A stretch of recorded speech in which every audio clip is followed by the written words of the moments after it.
One thing that I kind of live by is just trying to be extremely positive, and might be kind of funny, but just do what you love. When I come here and I'm putting the controller in my hand or I'm doing sound design, like, that's me. This is what I want to do. This is what I'm here for. Hi, I'm Mike Niederquell. I'm a lead sound designer here at Sony, and I've been with the PlayStation family since 2011.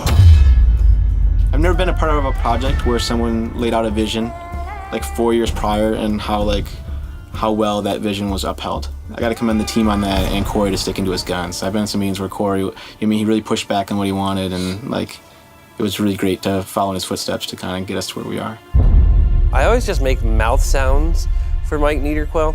So when I would go in and try to describe what I'd want, it was more just like, like, and woof, and you're like, oh man, and this is ridiculous. Like, I think if you were to take it out of context and listen to any of the things that I were to tell him, I don't know how he followed any of that direction. The only clear piece of direction I gave him was the world serpent voice.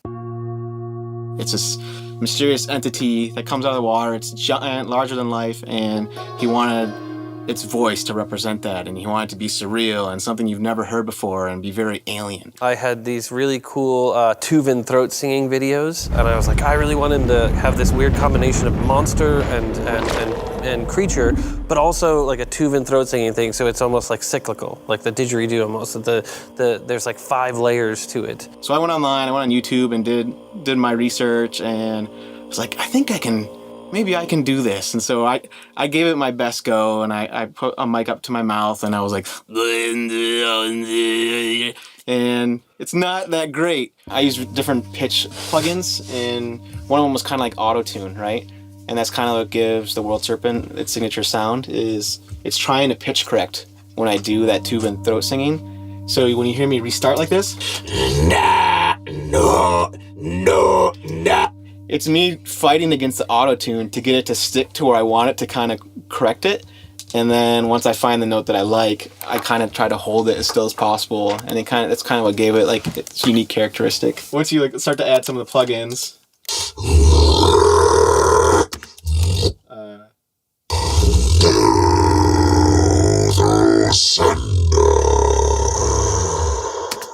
so that's kind of like the bass pitch that I started with, and I kept iterating on top of that pitched version. There's clicks you might hear in his voice, and some of those clicks are like kitten purrs, some are like buffalo little chuffs, there's tigers, there's beluga whale clicks, and all those things are kind of layered together to kind of give it all those other creature-esque sounds that I couldn't necessarily make with my voice.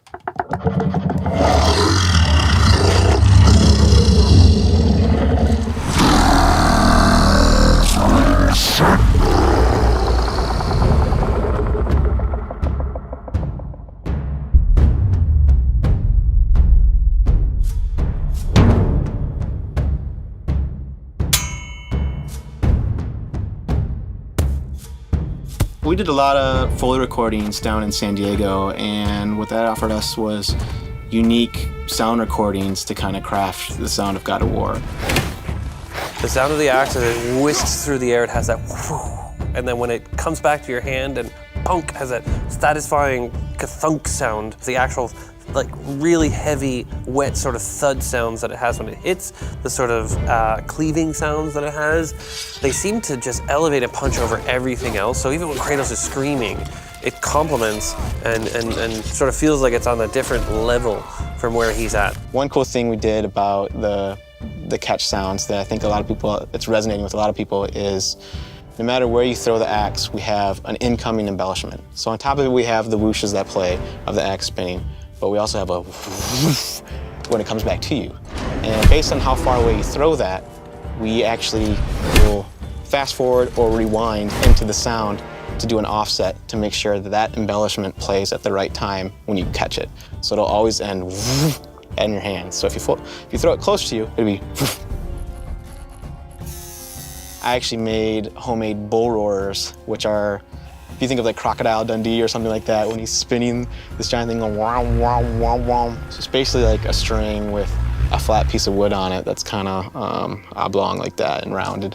Those recordings ended up just basically being mastered and thrown in as the Dark One's wings. And that's always really rewarding as a sound designer when you can almost take like a singular source and just kind of EQ it and master it and put it into the game. There's a picture one of the sound designers sent me from San Diego where he has his feet on like a T-bone steak.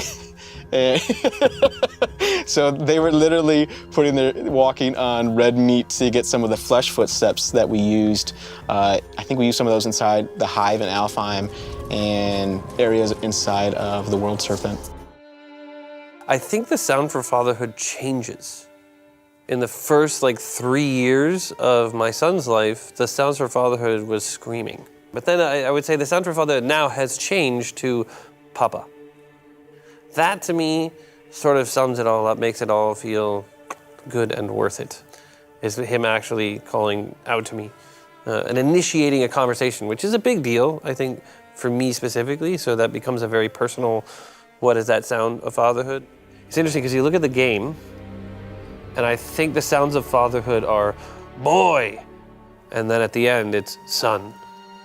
I think what I've enjoyed most about working on God of War is the collaboration. Each person on our sound design team has almost touched everything in the game. We had a very unique process where someone would take an iteration on one thing and someone would have some ideas, and we might have that other sound designer come in and offer their ideas. So it was very selfless. Like people were willing to let go of some things to have someone else try to put their icing on the cake, so to speak. Thank you to every single person out there who worked tirelessly to make this game, who suffered and struggled and doubted but ignored the doubt or overcame the doubt, who put in way more than was ever asked. It is no mistake that people are talking positively about the audioscape of this game. This is not the kind of thing people do, just to get it done. I think they do it because there's part of them that compels them to do something, that makes them desire to actually put a piece of themselves into something, become part of something greater. And I'm so blessed to actually be part of that, to actually stand next to smart people while they do really great things and then take total credit for it. So I did it all. Me. I did not do anything. It's super clear, right? And I'm very sorry for whatever it is I'm going to do in the next 48 to 6 years.